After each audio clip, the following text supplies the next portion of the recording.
Welcome, one and all. You are listening to What on Earth is Happening. I am your host, Mark Passio. This show is broadcast live every Tuesday evening from 7 to 9 p.m. Eastern Time. Today is Tuesday, July 27th, 2010.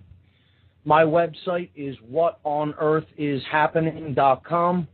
The network's website, revolutionbroadcasting.com. The call-in number for this radio show, 724-444-7444. Once again, the call-in number, and as always, there are no taboo topics on this radio show. Call in and talk about whatever you like. Call-in number is 724-444-7444. When you call in, you have to punch in the call ID number for this show.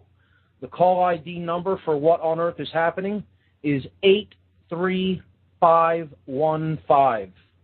Once again, after you call in, you have to punch in the call ID number, which is 83515. We have a great show lined up for you here this evening. And how about last week's show, folks? I mean, was that something or what? Just an incredible show last week. I want to thank my very special guest, Neo, for doing what he did and showing the courage that he did. I mean, that was not easy to do for those who heard it. And I could tell you personally that that was very difficult for that gentleman to come on here and do what he did last week. A lot of emotions were dredged up, and like I said, it takes a lot of courage to come and tell a extremely personal and disturbing story, yet one that people really need to be made aware of, that these kind of events are taking place in our world while we sleep. So, what I like to do to get started is read a couple of event announcements for my area to alert people in this vicinity about freedom-related events that are taking place in the Philadelphia region. So I have two event announcements tonight. Get these out of the way quick, and then we'll move on to our topics for this evening. As always, every third Monday of the month, the great group Truth, Freedom, Prosperity in the Philadelphia area hosts a free documentary screening and discussion at the Ethical Society of Philadelphia. So this is every third Monday of the month. Next month it will be August 16th, Monday night, August 16th at 7 o'clock p.m. sharp. They start the movie at 7, and then afterwards it is followed by a group discussion. I don't know what this month's documentary is going to be. Last month's was fresh, and it was a great film. I had seen it before, but it was great seeing it again, and I'll tell you, we had a good turnout, a good crowd came out last month. Actually, this month, I should say. What happened, there was a unique occurrence that happened at the Ethical Society a couple weeks ago. An anti-war, I shouldn't even say an anti-war, a pro-peace group is really what it was scheduled to have a meeting in the Ethical Society building in another room, and it turns out that their group did not end up meeting. So what happened was they all came into our documentary and afterwards got involved in some great discussions with us and our group, and I think it's going to be a good future relationship with the people from this pro-peace group, because they had a lot of questions and did not seem to be aware of a lot of things that are currently going on in the financial system. They had some questions about the Federal Reserve for us, how the Fed is the enabler of wars, and how our current fractional reserve banking system that we have in the United States really is contributing to all of these wars of aggression that we are waging in other foreign lands. So I think it was kind of a synchronistic event that took place at the Ethical Society. I think maybe it was Providence that their meeting kind of dissolved there last minute.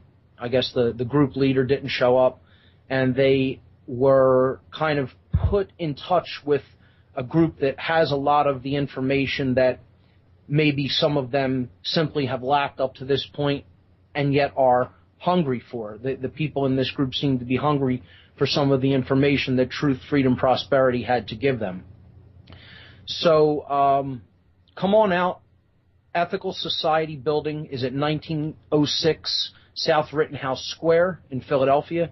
7 o'clock p.m. start time every third Monday of the month. For more information on these events, go to www.truthfreedomprosperity.org, truthfreedomprosperity.org. And finally, one more event announcement. A conference on consciousness, mind control, and the occult. I myself am hosting a conference in Philadelphia next year in the spring.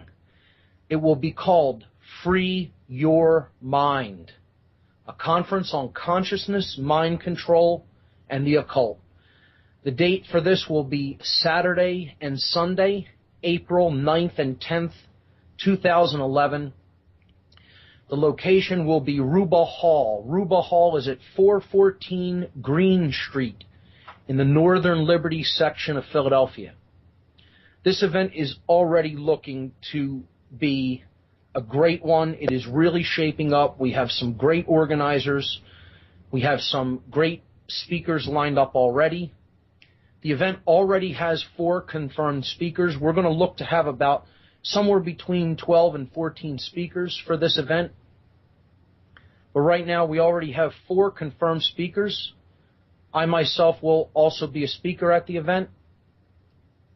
A good friend of mine, Michael Kelly, will also be speaking. Mr. Aaron McCollum from the West Coast will be coming over and speaking at this conference.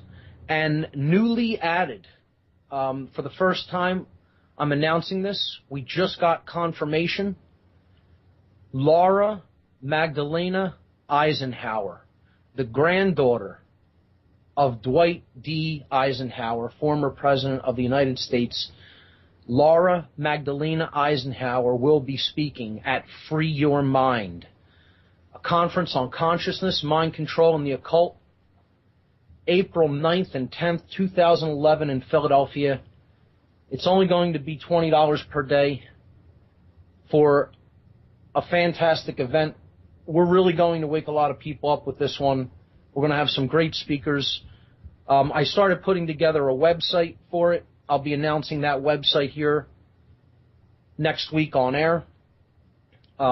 Just getting some content up into it. The description that I wrote out for the event, this may be tweaked a little bit over the upcoming weeks, but it's a 2-day conference featuring multiple speakers and diverse educational materials for the purpose of raising awareness of mass mind control techniques, covert and subversive influences upon consciousness and behavior, trauma-based and ritualized abuse, and the availability and practicality of specific healing methodologies for the above-mentioned devices. So that's Free Your Mind, April 9th and 10th, 2011, right here in Philadelphia. So that's all the event announcements I have for this evening. What I want to do next is start to go back to the regular outline that I've generally been following along to explain some concepts and ideas to people that have been listening to this show. All of these shows are archived as podcasts on my website. If you just go to whatonearthishappening.com and you go to the podcast page on my site, you'll see that every show is archived and is up there for download to any kind of a digital device or for playback on your computer. So we've been essentially talking about mind control for the past many weeks here on the show, and we will continue to talk about mind control as the main vehicle, the main methodology for the covert manipulation and move toward enslavement of the human species. There are many methodologies and techniques that are employed in mind control, and it is critical to understand how those techniques indeed work for us to become empowered so that we do not fall under the influence of these covert methodologies that sometimes can be very hard to see. So we've been talking about, in general, how the structures of control in the world work. We discussed pyramidal control structures. You could look at these as a pyramid or even a spider web. Centralization of control. This works through two methods, through compartmentalization, which is essentially separating people into different compartments so that one group of people does not understand what another group of people are doing, and therefore they cannot see how each compartment's agenda is fitting into a larger agenda or a larger plan that is orchestrating all of the people involved in that plan. The second way that these control structures perpetuate themselves is through a hierarchical structure, through hierarchy. This means that inherently built into these systems of control, there are ranks. And those who are lower in rank or responsibility are subservient and answer to those above them. And on this chain of command goes on up to the highest levels, who are really it is the only level that understands the entire agenda and understands how all of the different compartmentalized pieces are working together to advance that agenda. Often those at the lowest levels have the least amount of knowledge about the agenda that is orchestrated and tied together at the top of this structure. In going forward in discussing specific techniques of manipulation, we started to talk about obfuscation. And obfuscation simply, we discovered, was how to make someone confused about concepts and ideas. To render specific concepts and ideas unclear, unintelligible, bewildering, confusing, and often backwards. Completely the opposite of what they really mean. So over the last few weeks, we really focused on this first technique of mind control, and I'm going to wrap this technique up and move on to the second tonight. We talked about how simplicity is often confused with complexity. Truth is always simple. A controller or a manipulator wants you to think of it as unimaginably complex, so that therefore you would never really be able to comprehend or understand what in fact is actually taking place. Because the truth is right there in front of us. It is right before our eyes. It is very simple if we only open our eyes to discover it. Going hand in hand with the obfuscation of simplicity with complexity, we looked at a few weeks ago the obfuscation of principles with law. Principles are truths that exist in nature that we discover and recognize and then apply in our lives.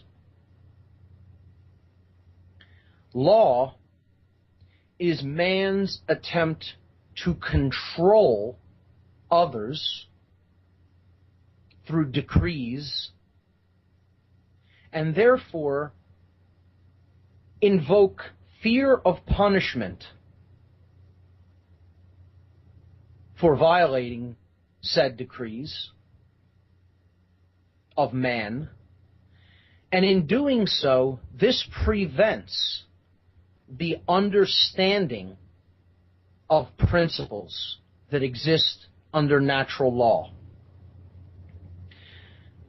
Man's law is the inversion of the recognition of principles. It seeks only to punish.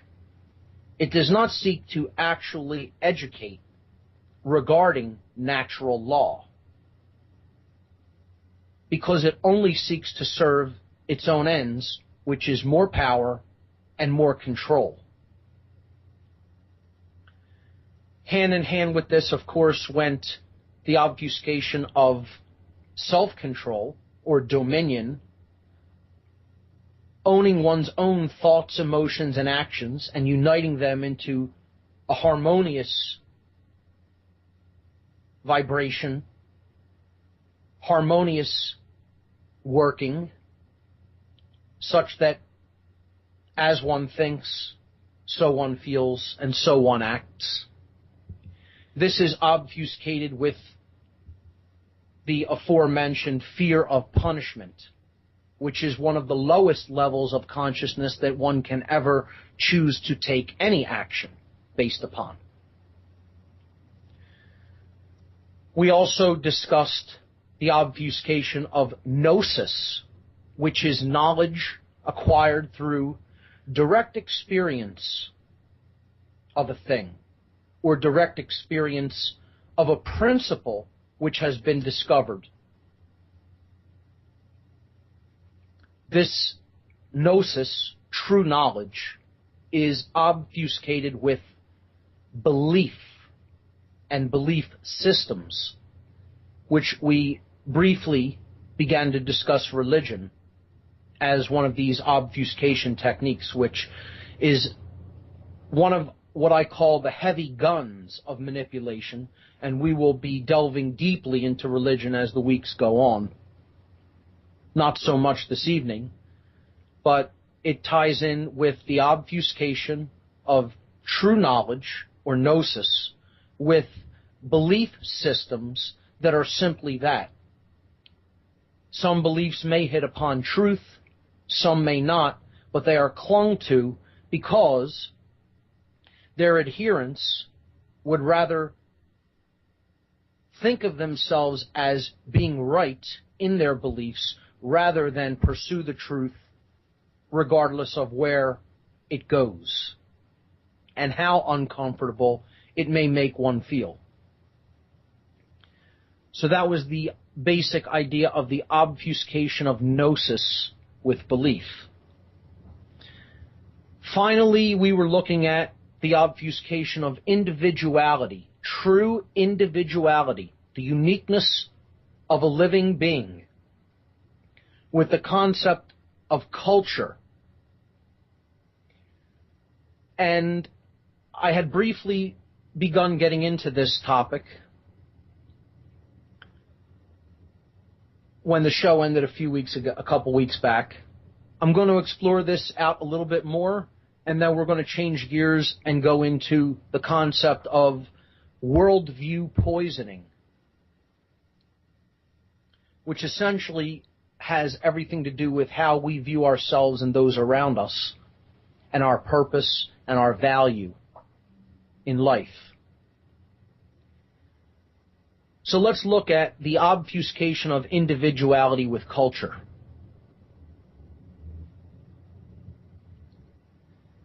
Individuality, right in the word, as I briefly explained before, there is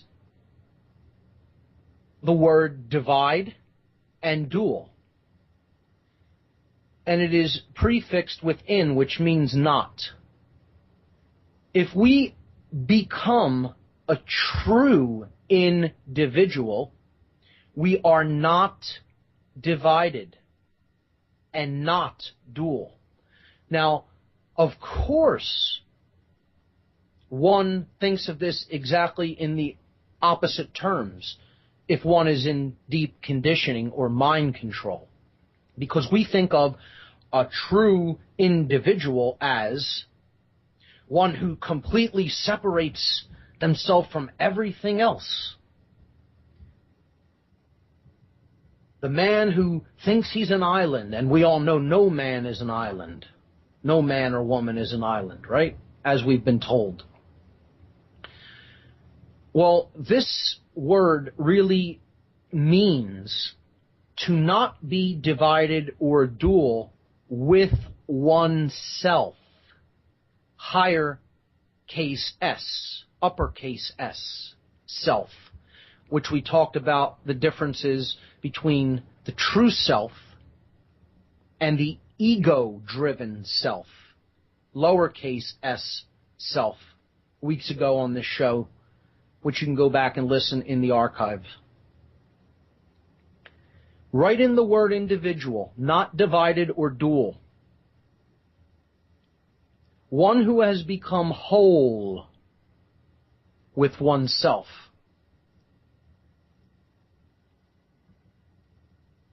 Culture always seeks in getting someone to believe that they must conform to the ideologies of the group or hive mind, which is culture, that they can never really truly be an individual, that is death, essentially. That is atomizing oneself and cutting oneself off from the collective hive mind, so to speak. That there is strength in not being different, not being a true individual, that there is strength in conformity. These are the goals of culture. Getting everybody to follow along with the herd mentality, to go along, to get along. And essentially, as the great orator, philosopher, Terence McKenna, who is no longer with us, once said, culture is not your friend, it's your cult. Right in the word, cult, your. Phonetically, in the word, and this is not accidental. Words can teach us a lot, just by their phonetic pronunciation. People think there's nothing to this, that it's just random. It's not, folks. There is meaning embedded in language. We'll see that as the weeks go on, as we pick apart some words and really delve into their true meanings.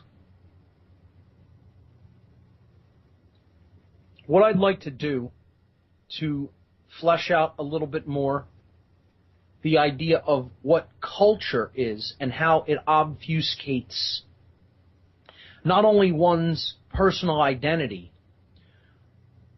but in a much greater sense and in a much more debilitating sense, it obfuscates or confuses one's sense of morality. And to do that, I would like to go back to a book which I read a little bit from a few weeks back called The End of All Evil by a gentleman named Jeremy Locke. This book had a big, profound impact on my life and my awareness. I highly recommend that everyone read this book. It is very short. It is written in incredibly easy to understand language.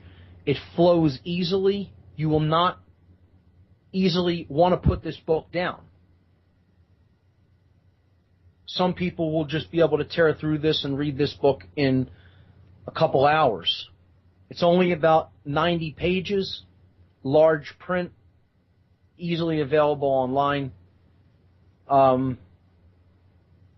course, you could purchase the book online at any number of book suppliers online, but you could also get a copy for free on Scribd, SCRIBD.com. Scribd is a phenomenal resource for digital books. You might be able to find it as well on Google Books. I'm not sure if it's up there, but I do know it is available on Scribd, SCRIBD.com, as well as are hundreds of thousands of other phenomenal works of literature. Scribd is just a phenomenal resource for anyone that loves to read. And you could read for the rest of your life on that site and download the books as well. So I encourage people to check out that site as well. But what I'd like to do briefly is to read part of a chapter of the book, The End of All Evil, that talks about culture and what culture really is, as opposed to what most people think of it as. This is chapter 4, and the first section is simply called Culture. Cultures are created to protect power structures. Culture is the enforcer of authority. Culture distorts principles in order to defend the authority of evil. Culture must convince you that it is not wrong when law subjugates your worth and destroys your freedom. Think about that, folks. Culture must convince you that it is not wrong when law subjugates your worth and destroys your freedom. Culture convinces people of this by perverting the concept of morality. Morality is liberty. Immorality is evil. The exercise and defense of freedom are moral. The destruction of freedom is immoral. This is the pure truth of morality. Prudence is the proper application of principle. Imprudence is foolishness. Prudence is not morality. It is not immoral to kick a heavy stone with your bare foot, but it would probably be foolish. Prudence is a question of applying the principles and wisdom you have gathered in your life to achieve the goals you have for yourself. This is made possible by liberty. Without liberty, prudence is meaningless. But morality must come before prudence. The great lie of culture is that authority is not bound by morality, and that authority can enforce its own prudence upon you. The great lie of culture is that you are worth less than law. Cultures teach that intentions of prudence can be enforced by law. In this fashion, they gain the excuse to control the lives of people. In order for people to learn, grow, and find happiness, people must be free to test their understanding of principles. With freedom, they can do this by a process of faith, trial, and error. In this fashion, children grow from immaturity to maturity. In this fashion, human beings can gain wisdom. Cultures are the agents of evil. The objective of evil is the damnation of your ability to grow strong in wisdom. I'll say that again. The objective of evil is the damnation of your ability to grow strong in wisdom. The objective of evil is the destruction of your worth. In order to gain control over you, culture spreads the lie that authority is not bound by morality. It teaches that authority can destroy freedom at will and claims that prudence as the reason that you should willingly submit to that authority. In the name of defending you, culture claims that the destruction of freedom is morality. Culture pretends that evil is good and that good is evil. And this, ladies and gentlemen, is one of the other techniques of obfuscation. Obfuscating good itself with evil. Continuing with the reading of this excerpt. Prudence can be found all around you. It is found in the choices that you make every day. Even when a mistake is made, you learn prudence. Prudence cannot be enforced. To attempt to enforce prudence is law. Man's law. Law is a lie. Without the freedom to choose, you cannot learn prudence. And therefore, you cannot ever be happy. Morality can also be found all around you. Wherever you find it, you will find joy. Wherever you find immorality, you will find misery. Culture enforces authority by destroying freedom with law.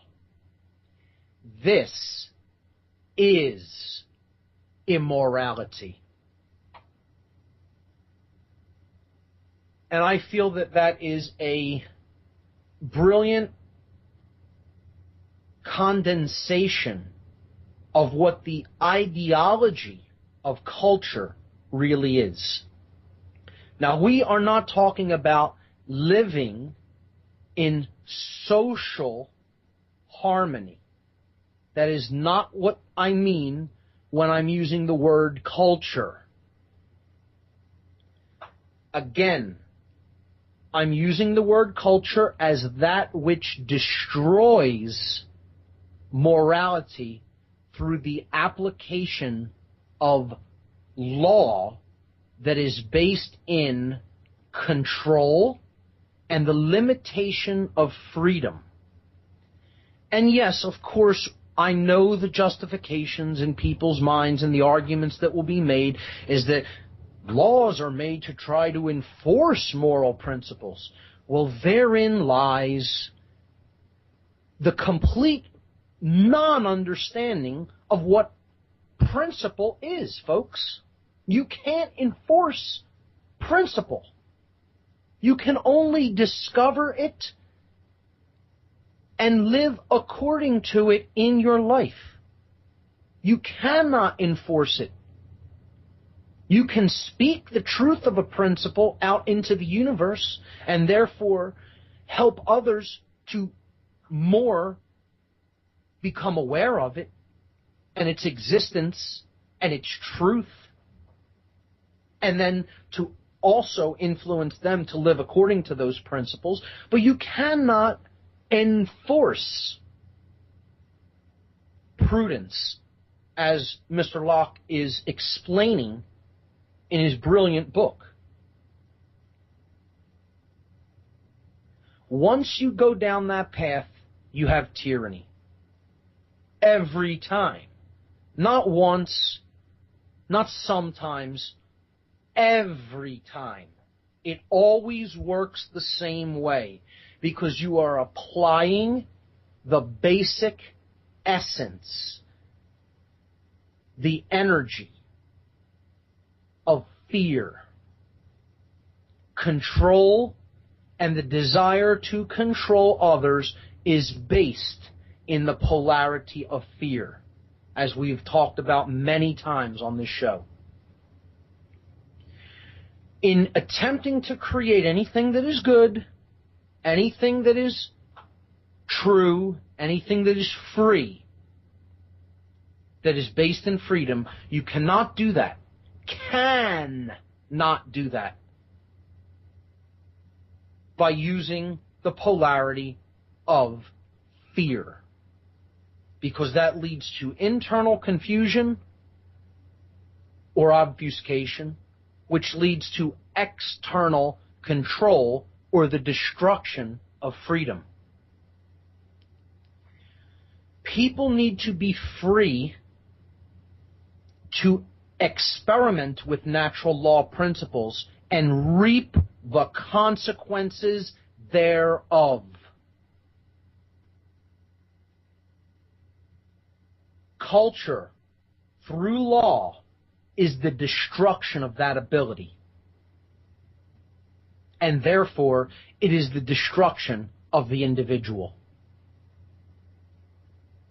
This is not to say that we are not social creatures and develop societies in which we live and grow. I am not talking about social behavior. As long as there is more than one individual, you will have a society. And again, there's always this great confusion when it comes to how does one know that one is breaking natural law in attempting to come up with some sort of a law or a statute, etc. Well, I would suggest if you think that you're the authority that can write down a law and bind someone to it, you've already broken natural law, because you're not the authority in this realm. Natural law is the authority in this realm. However, how I would answer that is anything that happens to be written down, it doesn't even matter that it's written down. That makes no difference, okay? Because you could write anything down. If it's in keeping with natural law principles, it's morally acceptable. It is right, because none have been wronged. See, we're using the word right in the actual context that what it means to have a right to take an action or to do something means that in the performance of that right, the exercise of that right, none have been wronged by that action. You haven't harmed or defrauded anyone else. You haven't stolen their freedom from them in some way. What I tell people to do is just envision that there's only two people on the planet.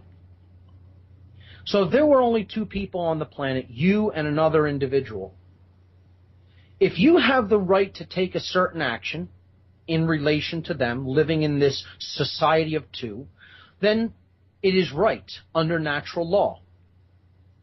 If you are not harming that individual. So let's say there's 2 couples on the earth. There's 4 people total on the planet. And let's say one group has a child. And they say to the other group, since we have just had this child, we are going to come to where you are living, okay, on the opposite side of the pasture, let's say, and we are going to confiscate from you a certain amount of food to feed our child. Oh, don't worry, we will also give a certain amount of the food we produce to feed that child, but we are going to force you to give a certain amount to feed that child as well. Well, they don't have the natural law right to do that. They have the natural law right to ask if you would do that, but not to enforce it under some kind of penalty or fear of punishment. The threat of doing something that would infringe upon your freedom or your well-being should you choose not to participate in that activity. And you could see that you could apply this right down to just one other person living on the planet. Well, people will say, well, that isn't the case. There isn't just 2 people or 4 people on the planet. And I would answer, it doesn't matter. If it is wrong when there would only be 2 or 4 people on the planet, it would be wrong with 6 or 7 billion people on the planet, or 22 billion people, or 100 billion people. Morality is unwavering. It doesn't care what you think of it. It is. It's a law that exists in nature. And again, we talked about the people who refuse to accept or believe in that. Social Darwinists, solipsists, moral relativists is ultimately what they all are.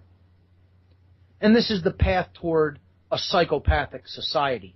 Moral relativism is ultimately the path toward a society that has become completely psychopathic, which is pretty much where we are right now.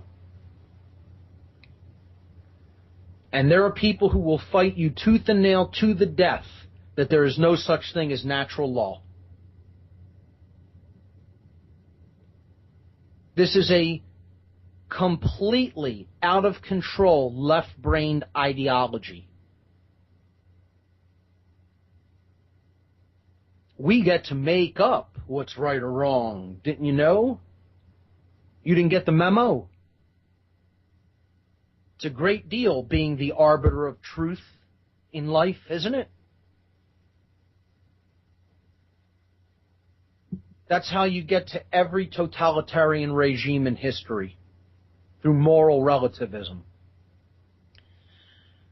Well, this is what the law of man ultimately does.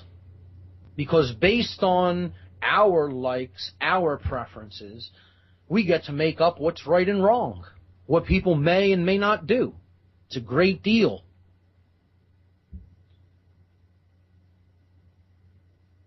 The discovery of natural law is where it all needs to go for us to be able to truly live in social harmony, to understand what having rights really means. And it's not called rights for no reason. Right in the language, it's there again. We use the same word to mean a right that we possess under natural law and being correct about something. Is it true that you have the ability to do this behavior? Or is that not true in natural law? Well, if it's not true, taking that action is wrong. If it is true, taking that action is a right. And it is that simple. It is that simple. It isn't any more complex than that.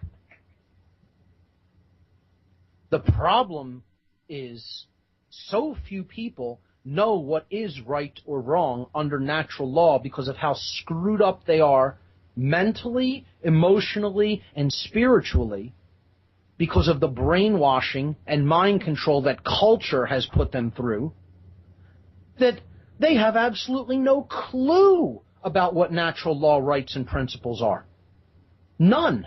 They're blind. They're wandering in a desert of conflicting ideologies. It's a labyrinth out there where people's mindsets are.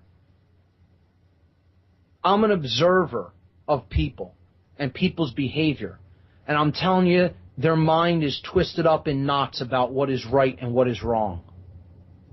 In knots. Years and years of television will do that to a human brain. Years of believing in this nonsense left-right paradigm will do that to a human brain.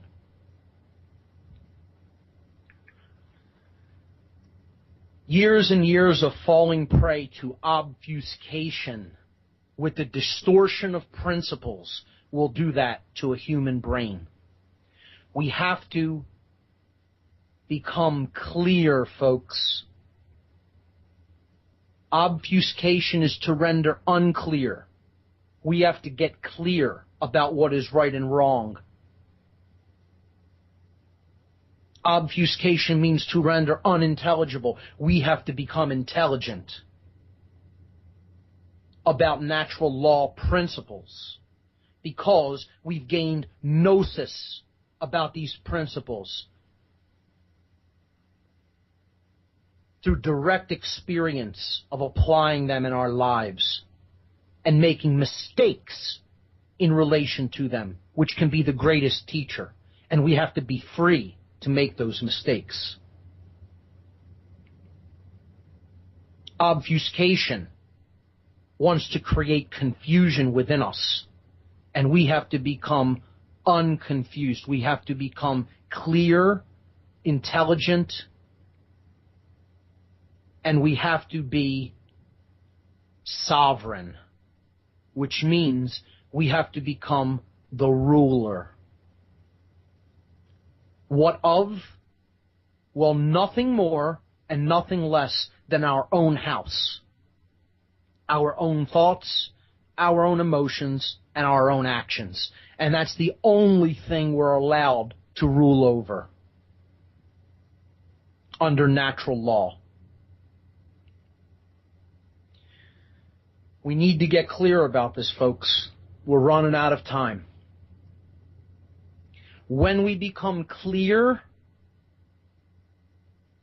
these lies and deception will no longer obfuscate our vision, and we will have passed that barrier of mind control, that wall that culture has erected around us. So let's move on to the next methodology, technique of mind manipulation. These techniques must work upon the mind for them to be effective. When people know they're in a prison, know they're in a cage, can see the control, can see the bars, they'll rebel against it. So physical domination will not hold a culture in chains for very long.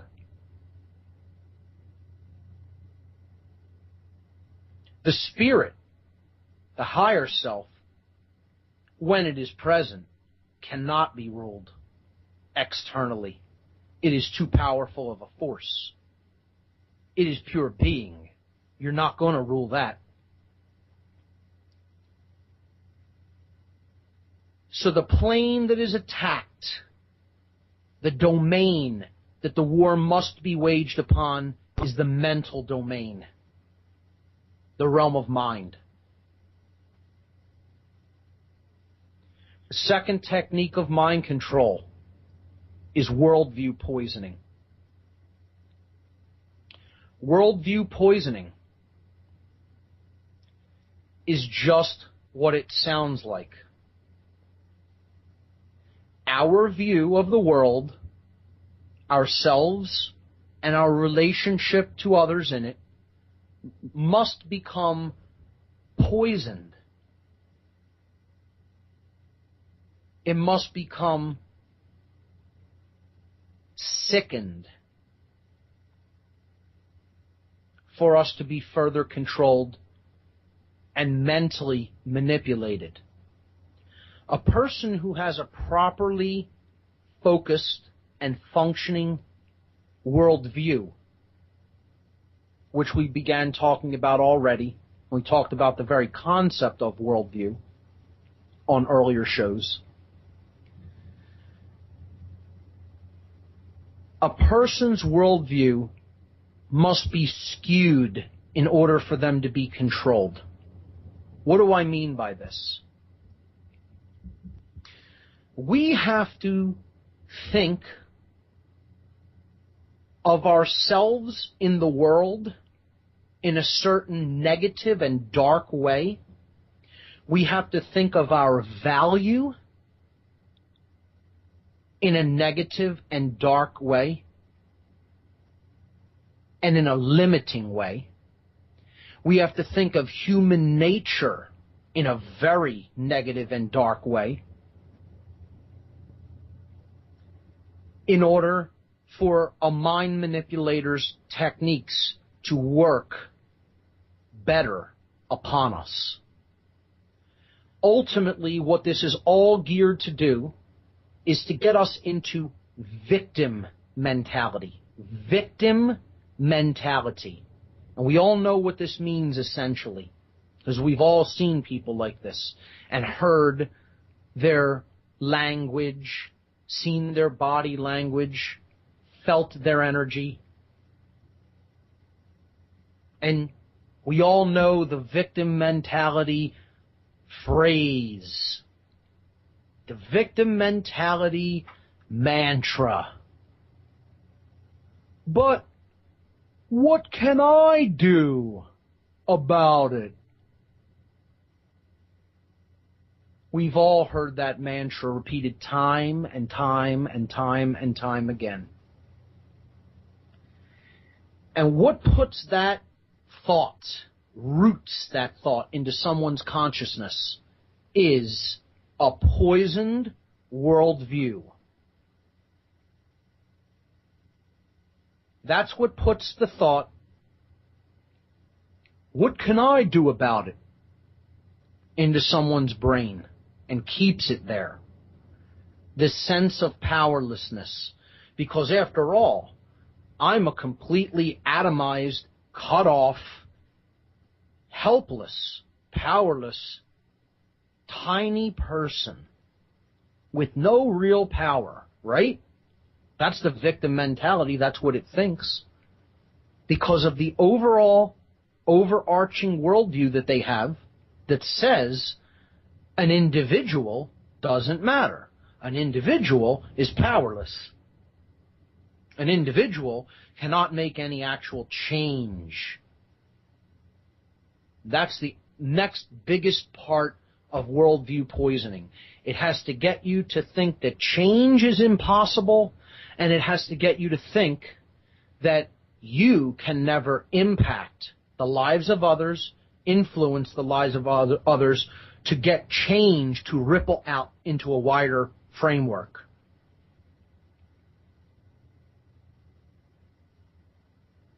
It has to get you to think you don't have that power as an individual. Overall, it has to get you to think things have always been like this, are this way now, and will always be like this. And nothing anybody does will be able to change it. And this is a lie. And it's a big, big lie. That is a mind manipulation technique. That is mind control.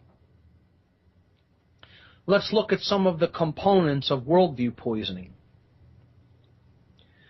The first thing it needs you to focus on is that human nature in general is inherently bad, flawed, or evil. That the condition that a human being is born into as an individual is evil. The nature of the being itself is bad. And this is a lie. This is a deception. Anybody that believes this is under mind control. They've been duped, folks. If you believe that, you've been duped. Because it isn't true. Now, I'm not saying everyone comes into this world as angels either. But they don't come into this world as demons. People come in, this is the idea of nature versus nurture that we're going to get into here a little bit. And this can often set off a firestorm of hot debates and, very, very deep-rooted opinions. There is very little actual human nature that a being is immediately born into the world into. And that may come as a shock for most people. I'm not saying there is no nature of a being, but it is not inherently evil, nor is it inherently tremendously good. It is essentially neutral. Essentially neutral. It is through conditioning in the environment that being is born into that programs the mind of that individual to take on the thought patterns and behavioral patterns that they will take on in life. And most people will go to their graves battling that idea and refusing to accept that. What I would suggest, if you want to understand the real answer, and I know people will say, oh, this is a simple oversimplification, this is reductionism, etc., etc. Don't bother reading enormous amounts of scientific literature on this topic, because, again, ultimately those are simply opinions too.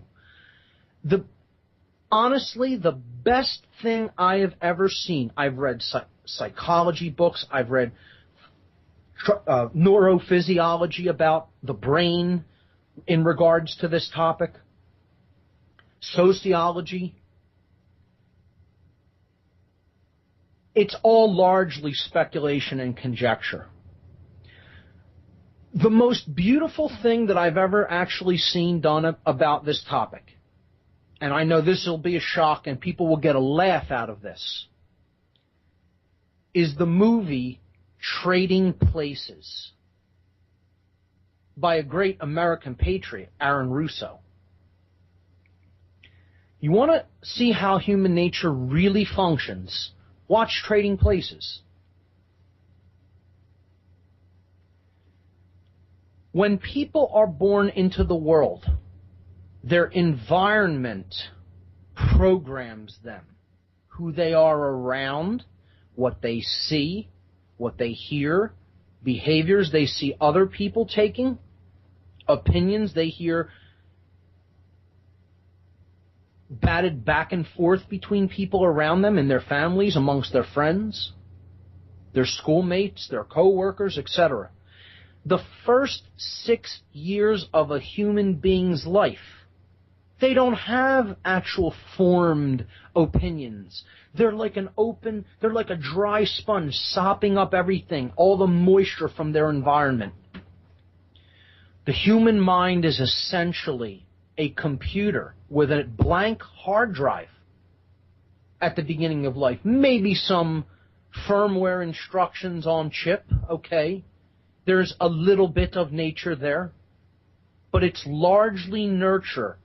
Largely nurture. I'm not using the word, in this case, I'm not using the word 100%. I'm not saying all. Largely, to a great deal, nurture or conditioning is what programs a human being to take on the stances, the opinions, the behaviors that they take on.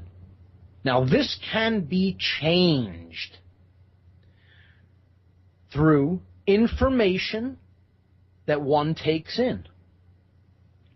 And not only into their mind, through what they read, through what they watch, through what they listen to who they speak with conversations they have, but this is also done through the body, because the body is part of this computer that I'm talking about. The body and mind connection work together to form the nature of the individual. This is something that we create as we live based upon our choices of who we are going to listen to, what are we going to read, what will we watch, what will we listen to,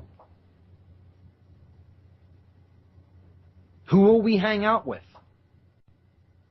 what kind of activities will we do. We are creating this. Not even just individually, we're creating this collectively. And that's what human nature becomes. The word becoming is very important when we're talking about human nature. What are we moving toward? The word becoming is a very deep, occult concept that is used on both sides of occultism, the light and the dark. You will hear the term becoming. Because occultists know this principle, and they know it very well, that there is not actually a human nature.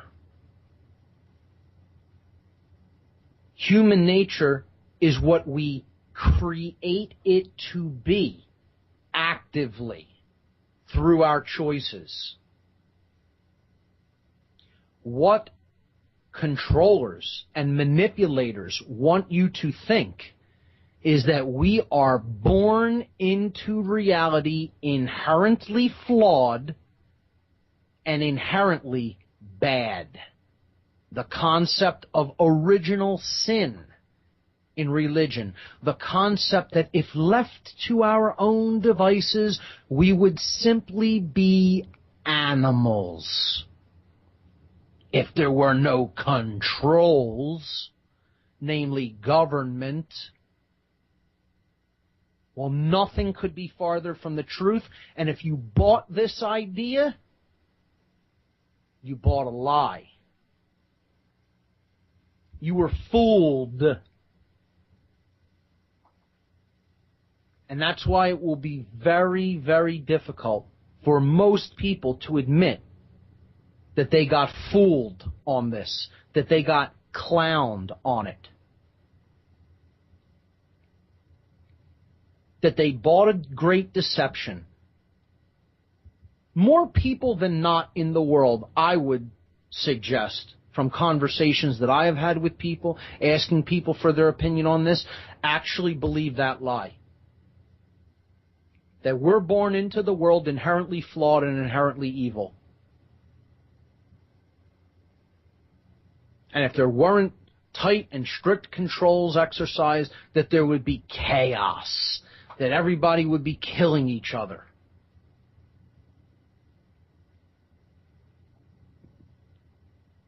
Take a look around you. If you think that's really what there would be without a total control-based society pushing everybody's nature down further, which is what essentially control does, because it roots people in fear, and fear is the lowest form of consciousness there is. You're living in the R complex of the brain, which we talked about when we talked about the physiology of the brain on earlier shows. And when you live in that R-complex modality, you're not in right reason. You're not in the moral center of the brain. Those cognitive functions aren't being developed. Those neural pathways aren't being forged in the neocortex, the higher thought center of the brain. You're not even in connection with your emotional centers of your brain, the midbrain, that generate the neuropeptides and other chemicals that are responsible for you feeling emotion within your body, which is your compass for moral direction, because it helps you to feel the repercussions of your behavior in relation to other people. That's all control does, is keep you rooted in the lowest part of the brain, which keeps those higher thought functions and emotional qualities from ever truly manifesting to a great degree. So if you think control is the answer, you bought another big lie. If you thought human nature is inherently flawed and we come into the world as beasts, you bought another great deception.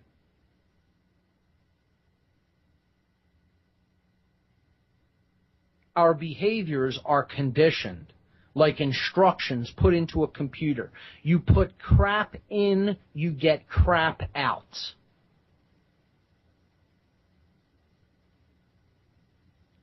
A computer program is essentially constrained to doing only what the programmer input into the program.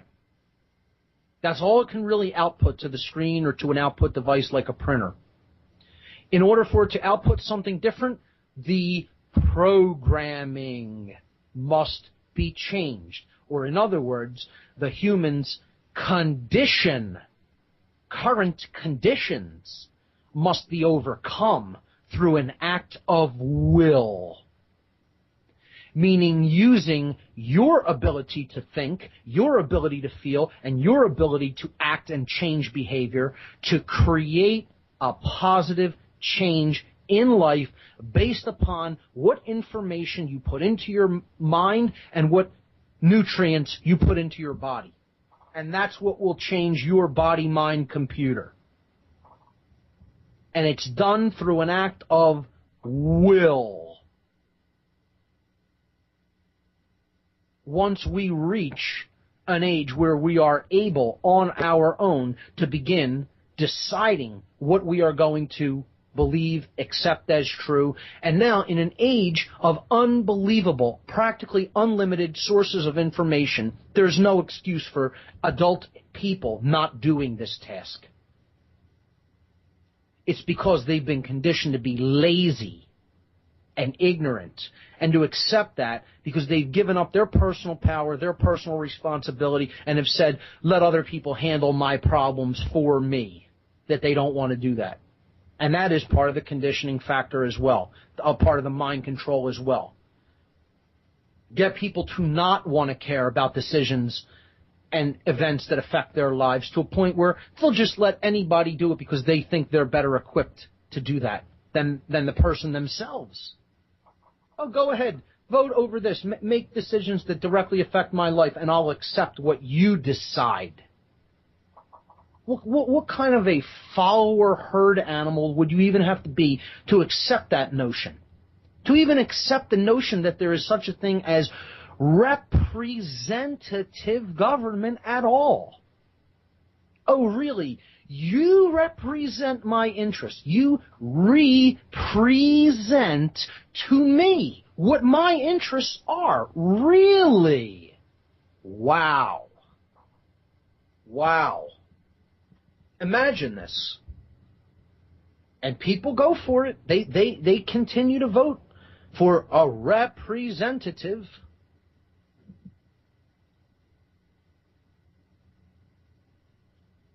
Represent me. Well, you know what? No one represents me. I present me.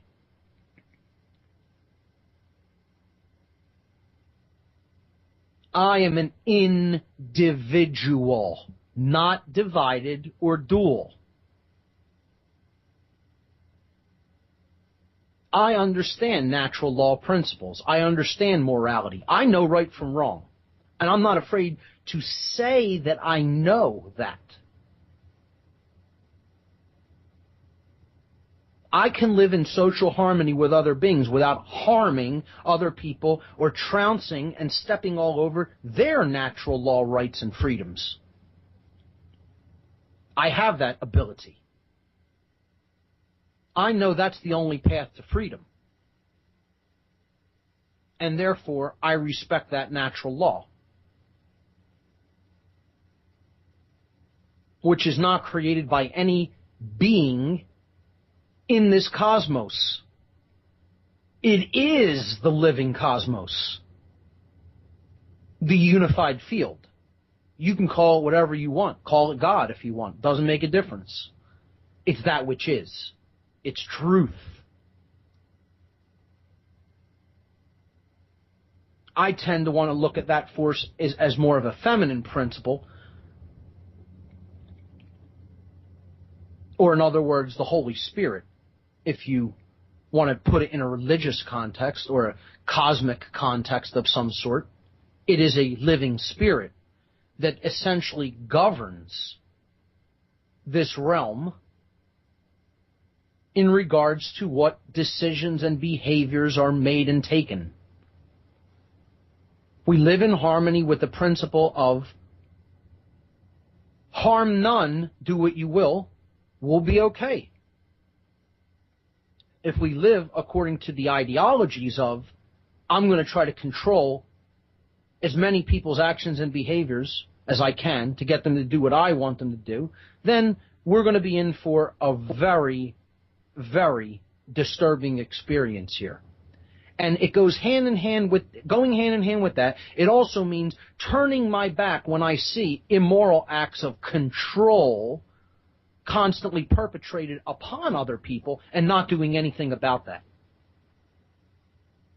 When other people's freedoms are being destroyed, we have a moral responsibility to act. And in the first and foremost way, to be honest and tell the truth about what that act is. That it's immoral for them to act that way. A cop agreeing to take freedom of speech rights away from other living human beings by saying you no longer have the right to protest, or you must even have permission to be at this location to say I don't like events that are going on in the world. Well, you know what? You don't have that right to do that action, cop. You don't have that right under natural law to do that. That's immoral. And more people need to tell people like that that they're immoral, that they're behaving immorally, and that they don't have that natural law right. And that if they don't desist from that, they will do something to stop them from taking that immoral act.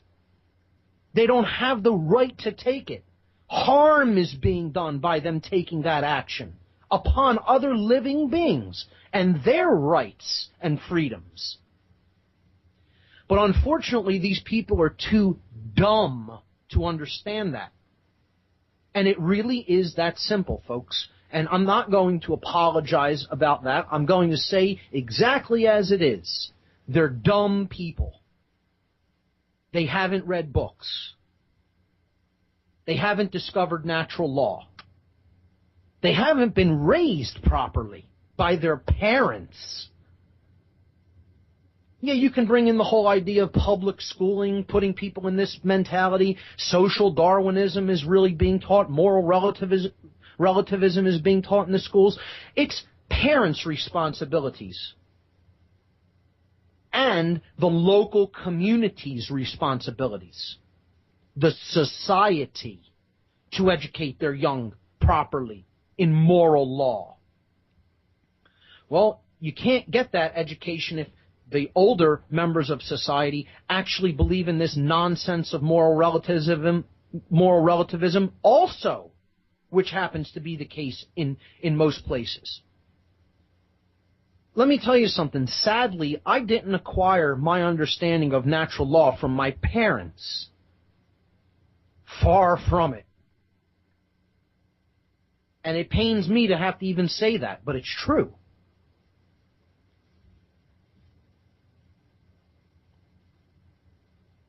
And in many cases, many people's parents are still on the complete other side of the fence when it comes to this understanding.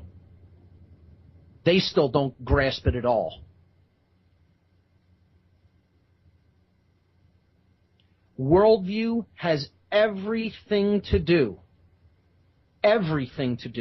with how we are morally being raised as young.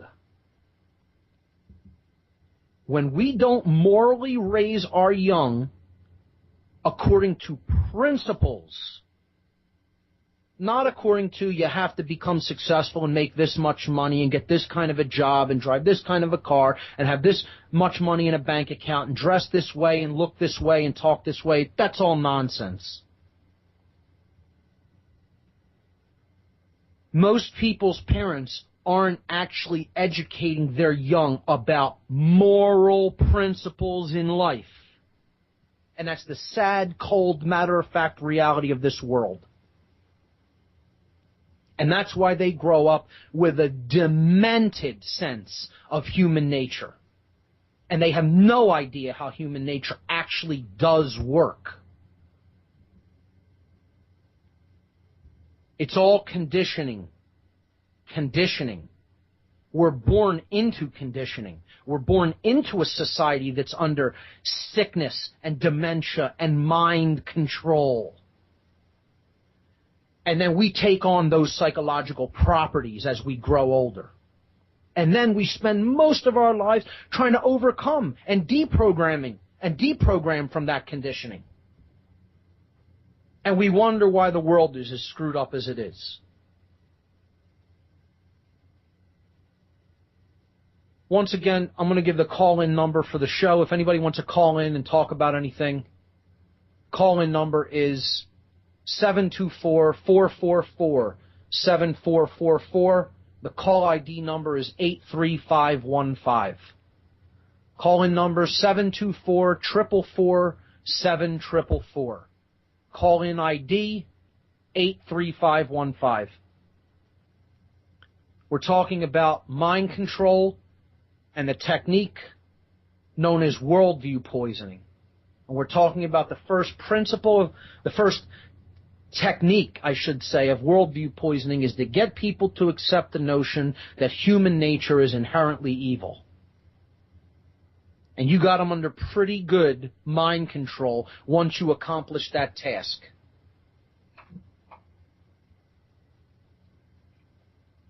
We are conditioned into a psychopathic mind state because our parents are conditioned. They don't raise us properly morally. And the cycle goes on and on and on. It is a self-perpetuating psychosis.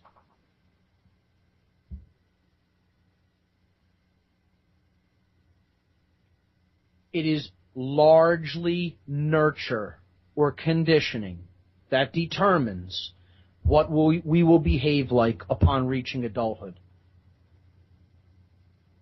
Whether our neural pathways have been built up in positive reinforcing ways in the neocortex, or whether they will exhibit psychotic tendencies. And this is all about what has been programmed into the mind-body computer, which is our physiology, our physiological makeup. That is not who we are, but the mind-body computer plays a role in the expression of who we are. And it plays a big role in that expression. And the manipulators, the covert manipulators of this world, understand that to a great, great depth. And sadly, the people they are manipulating don't understand it much at all. But this is slowly changing. I would like to see a great acceleration in that understanding, but some people are beginning to very slowly grasp it and apply it. One of the first things that they should look at is how they see the world and other people in it. And this isn't to say be ignorant of what people really act like in the world. Because people are largely ignorant.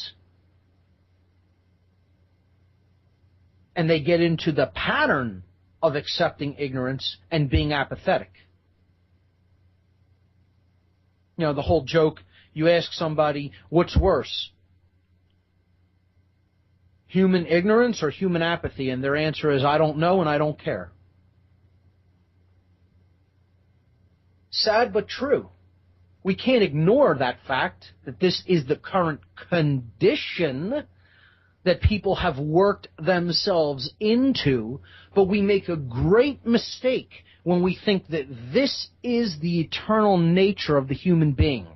There's a big difference between condition, and this is why it is called conditioning.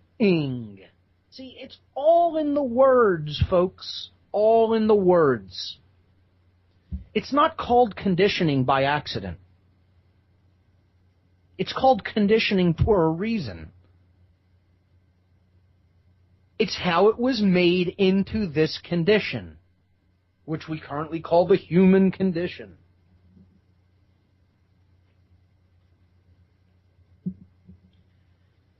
That's the mental manipulation technique of worldview poisoning through the acceptance of evil as being the root of human nature. Original sin, in other words. We're born inherently screwed up and flawed. Well, I would say, once again, this is simply nonsense that needs to be thoroughly renounced and rejected. We need to understand how the human condition is created. It doesn't come in through something that we call nature. It is a process that is created, not by our thoughts, emotions, and actions alone, but by the collective thoughts, emotions, and actions of the environment into which we are born. And that is the first method of worldview poisoning in this larger technique that we're discussing.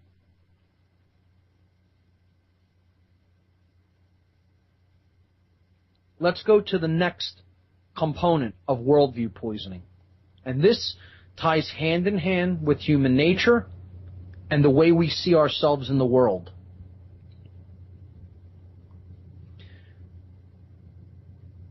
First component of worldview is how we see our nature. The second component of worldview is how do we see our worth. And I love how Jeremy Locke puts it in The End of All Evil. He says, the worth of an individual is infinite. No value can even be assigned. No numerical value can be given to the worth of an individual. The worth of an individual is everything. The one who is not divided or dual. The individual, the one.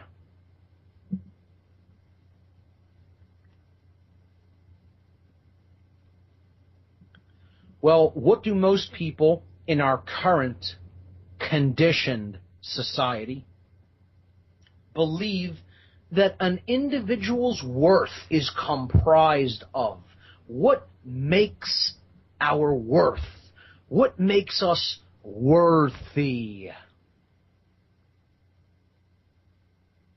Well, you ask most people what that word means. If you immediately just say the word worth or value, you do a word association game.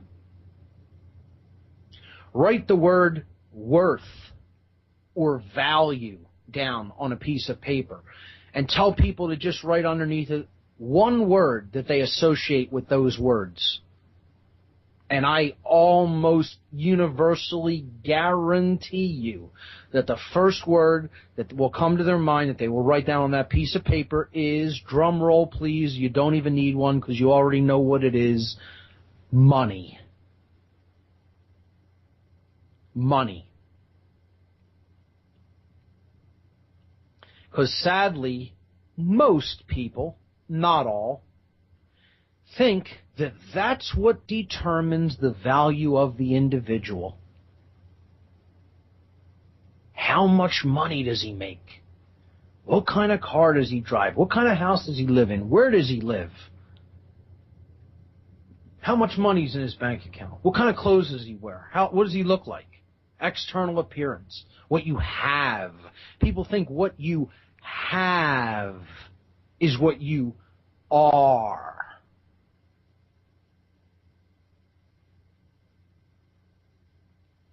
If you have more money, you'll be a better person. You'll be happier.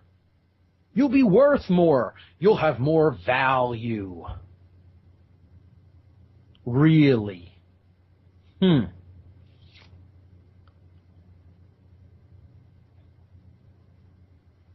The true value of the individual is not connected to any of those things.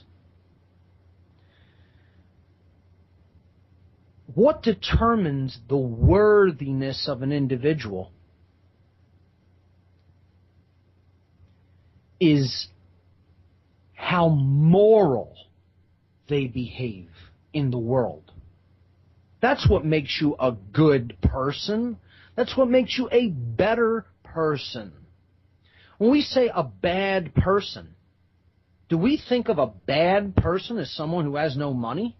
No, we think of an unfortunate person because of how this deranged society runs as having no money, but we don't think of a bad person as someone who doesn't have any money.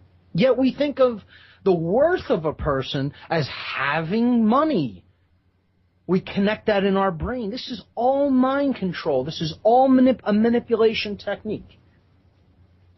Most people, when you say the word value or worth, immediately money is the word that comes into their mind. And that's what they think of when they think of the worth of a person.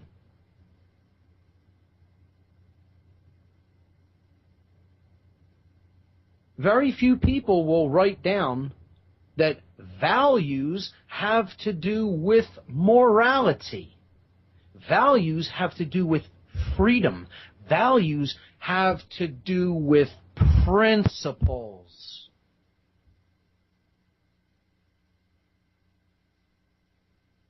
The value of the individual is infinite.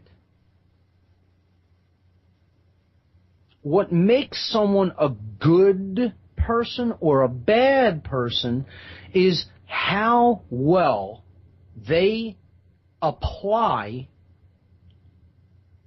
principles in their life. Principles are truth that contribute to freedom. When we move in the direction of having principles and living according to those principles, that is how we are increasing our worth.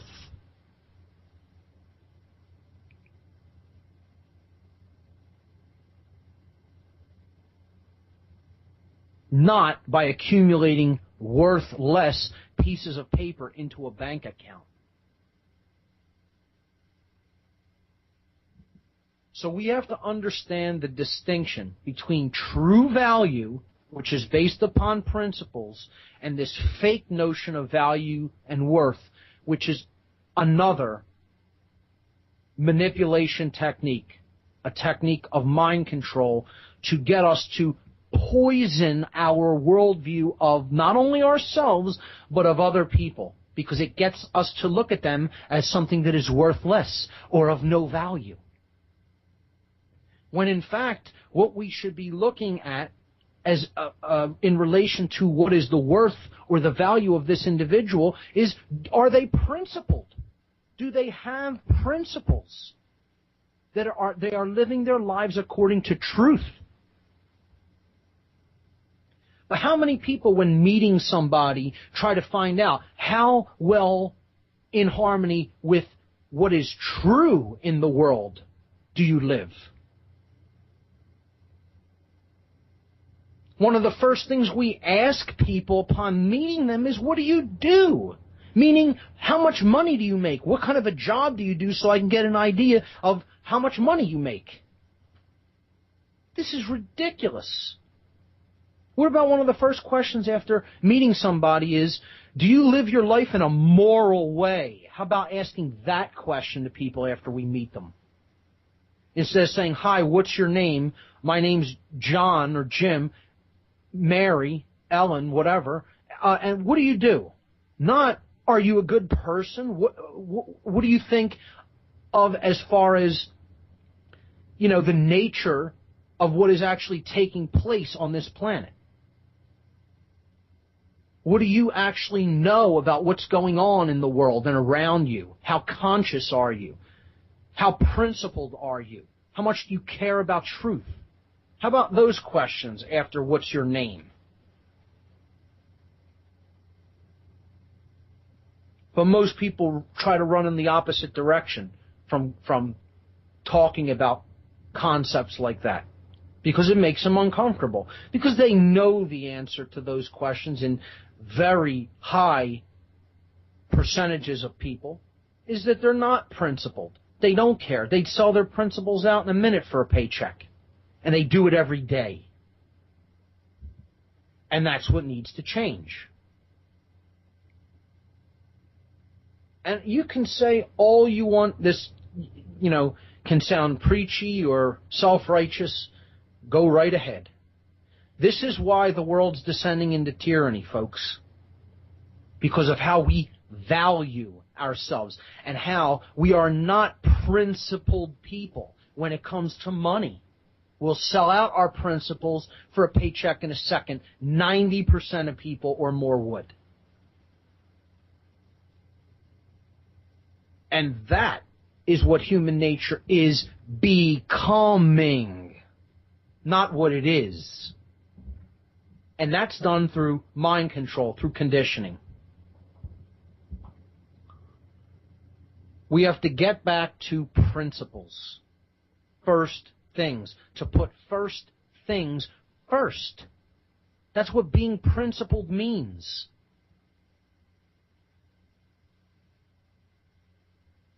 And we do that by getting in touch with what is true under natural law.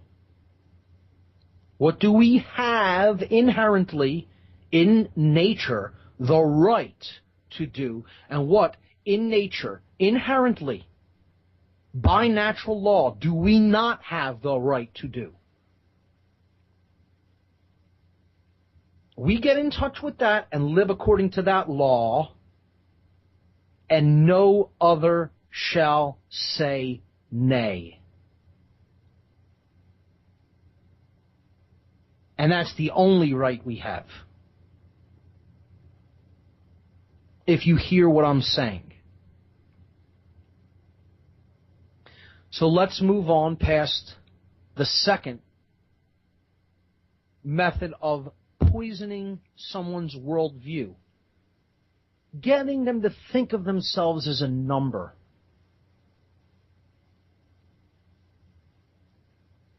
Poisoning the value, the idea of the value of the individual.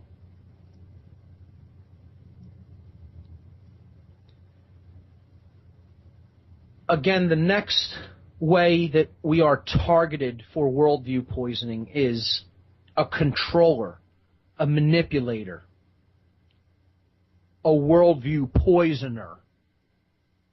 Must get someone to naively believe that change is simply, on a large scale, is simply impossible. Why bother changing anything in your life to try to affect change in other people's lives? Don't even bother. You're just going to make yourself more uncomfortable, drive yourself crazy trying to do that, because things have always been like this. They are this way now, and they will always be like this. There is no such thing as change. This is what a mind controller wants you to accept.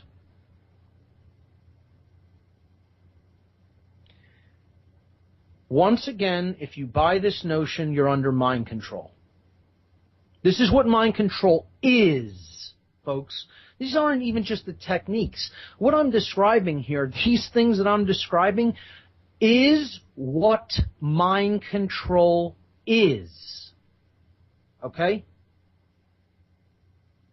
And I'm not, again, the things I talk about on this show, you may think these are my opinions. I worked, let's just say, to simplify things, I worked in this field. I don't like to use the word expert, so I won't say to you I'm an expert in mind control, but I know more about it than the average bear. Let's just say that. Let's just say I not only know what it is, I know how it works because I worked in this field. And I've touched on that, and I'll go into it a little bit more as the weeks go on. But what I tell you about these techniques, I didn't learn entirely from reading in books. Let's just say it that way. I worked with these techniques firsthand and saw how they were applied in the world. Gnosis, not belief. This isn't my belief system. This is gnosis. I know this because I was working with people that are actively applying these techniques in the world all around us. And I know they're being applied. I know that this is what they are, and this is how they're being applied. And I'm not, again, people don't like my tact or my rough edge that I will explain this with, because I will say something like the words, I know. Because I do. It's not wrong to tell somebody you know that something is taking place when in fact you do know that it is taking place. I'm simply stating a truth. These techniques are in fact occurring, taking place, and this is how they indeed work. So, a manipulator, essentially, this is their ultimate goal. Their ultimate goal is to put the person in the victim mentality, because the victim mentality takes on the worldview that I am the eternal victim and there are eternal masters that victimize me. That this isn't our collective doing, and this isn't our collective conditioning, okay? This is simply how the world is. And it has always been like this, and it will forever be like this. And again, if you think that, not only are you under mind control, you are completely deceived by the manipulators of this world. Change is possible. I didn't say it was easy. It must be willed to manifest. But it is possible. It is possible when we take back control of our own personal power, of our mind, which creates our conditions. When we give its power away, it creates negative conditions. When we take back the creative power of our mind, we can create positive conditions with that power. We are the co-creators of this reality with natural law principles. When we discover them and apply them in our lives, which Jeremy Locke in his book, which I was reading an excerpt from earlier, called Prudence, when we apply these principles properly, for the right reasons, for the stated goals, toward our stated goals, which is life, liberty, and happiness, then we will have those things. But we will not have those things until we embody principles, meaning we must be something first. That will enable us, that will empower us. And power means the ability to do something. That's what power is. Even the scientific definition of power is the ability to do work. Well, we will have the ability to do the work when we take that power back. And we will take that power back when we embody principles, meaning be a certain way in the world through our thoughts and our emotions, through our worldview. When we are being or becoming into that state, then we will have the ability to do the things we want to do, and then we will have the conditions that we want to have. It is the process of being, then doing, then having. Not the other way around. Which is another mind control technique. People think you have to have things. I have to have money so then I could do the things I want, so then I could be happy, when in fact the reality is exactly reversed. It is exactly the other way around. Change is possible. The corner that we have worked ourselves into, I am not going to sit here and lie to you that it will be easy to effect that change. But it is possible. It is possible. We must will it to happen. Will it to happen.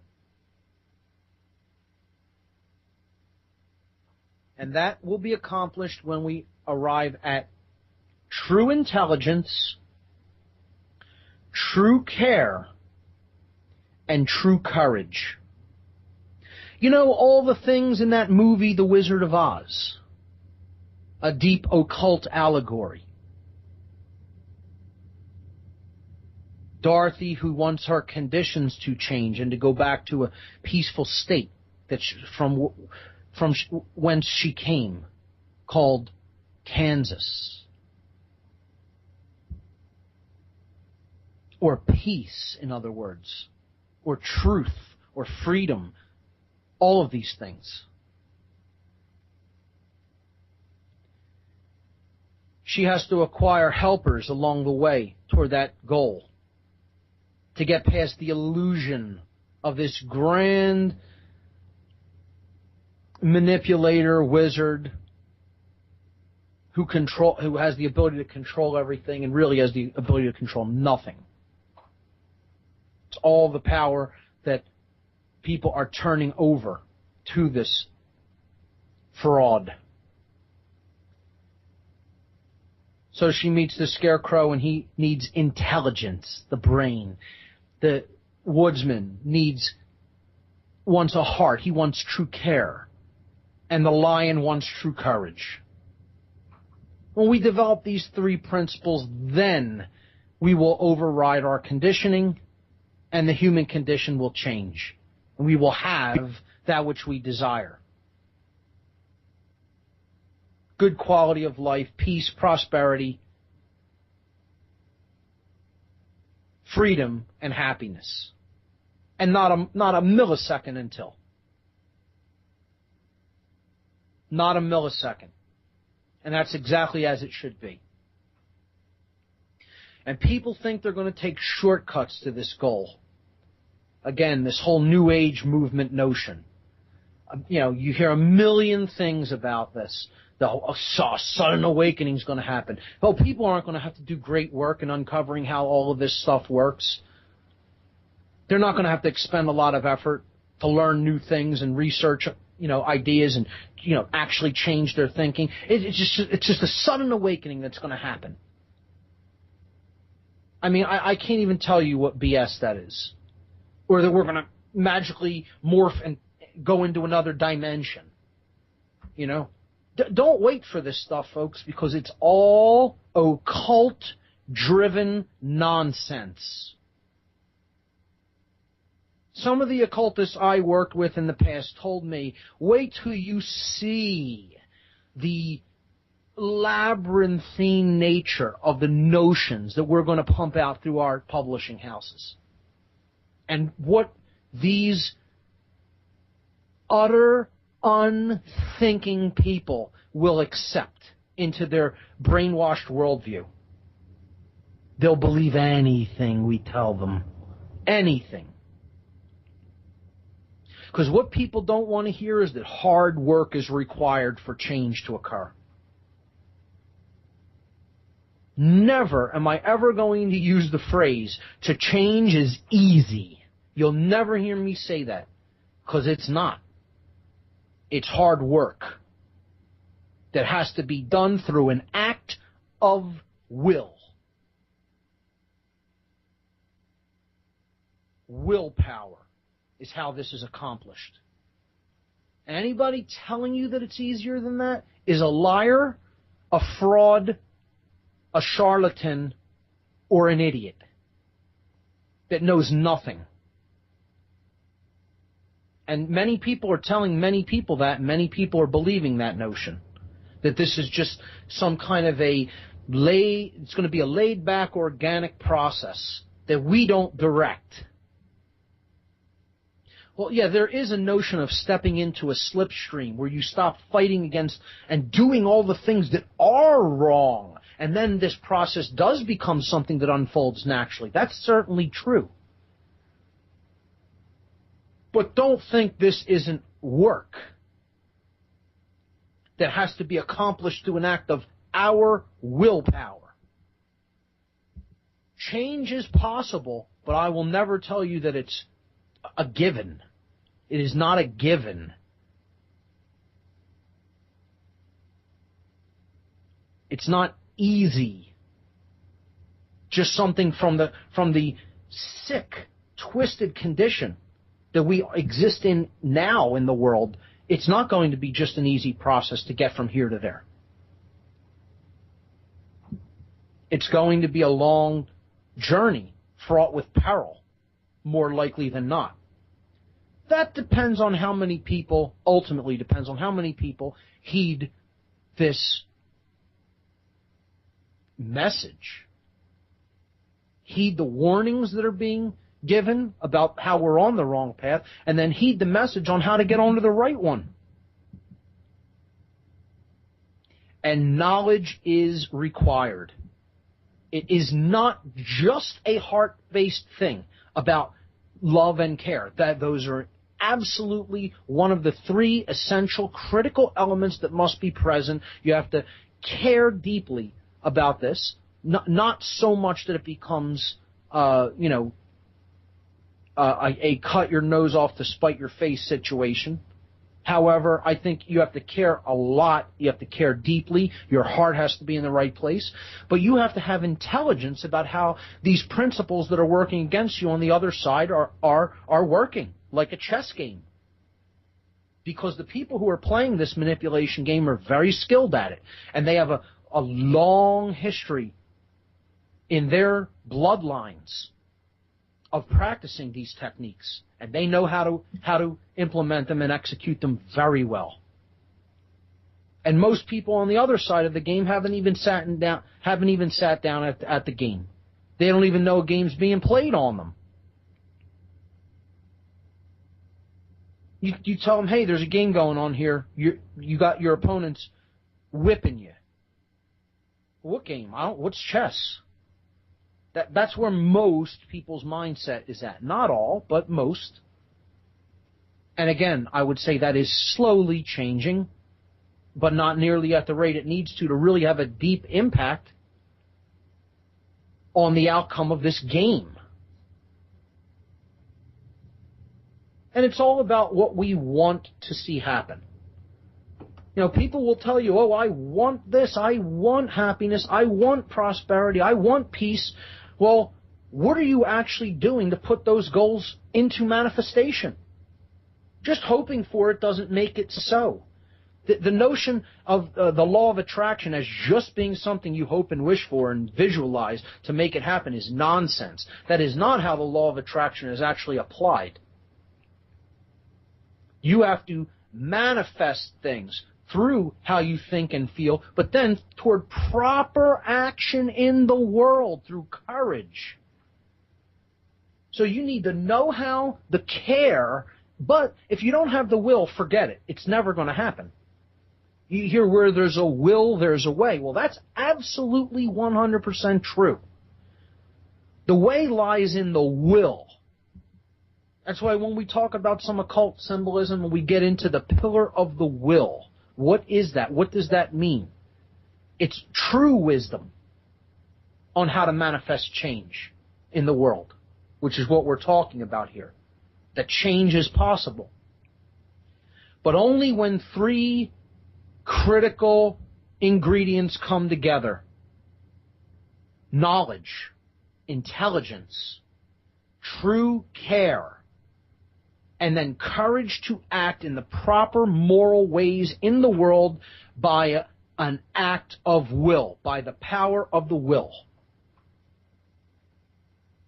And that is the coming together, the synthesis that we require to actually manifest change in the world. When we have that combination in the right proportion, then change becomes possible. And if we did that in big numbers, then you would see it start to flow. Not in the paltry numbers that the people who have made this paradigm shift and come into a new vibration of consciousness and knowledge and understanding and care and will, where that number is at now is far too small to make change ripple over into a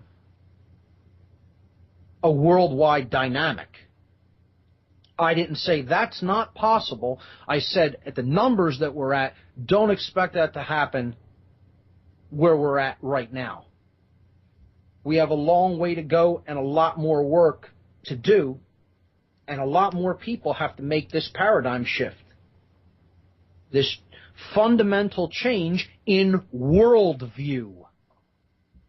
And until they clean that palette, that plate, so to speak, until they cleanse their worldview and get clear on what is human nature, what is the value of the individual, and how this change really take place, they're not going to be in an empowered position to manifest those changes that they say they want. You could say you want it all you want. You could think of that and hold the goal in your mind all you want. You could even feel as good as you want about it. Unless you actually take the measures to create a new condition based on those thoughts and emotions, don't expect it to manifest. The will is the final ingredient in that triumvirate. It takes all three in conjunction.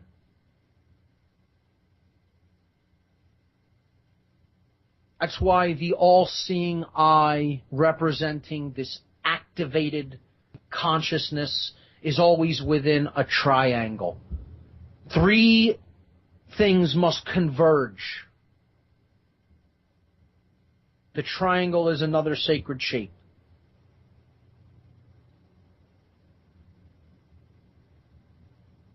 Until those three aspects of consciousness, thoughts, emotions, and actions, intelligence, care, and will, united with courage, come into manifestation, we should not expect change to magically occur on its own.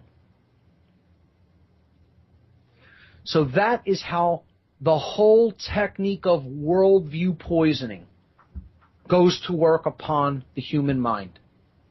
Poison someone's view of human nature and you have them where you want them, because they'll be working against each other. Poison someone's value of themselves and others, and that will make immoral behavior all the easier to become manifest in the world. And that's what control is all about, immoral behavior. That's what the essence of evil is. So that's poisoning the value of the idea of what the true value of the individual is. And then the third method is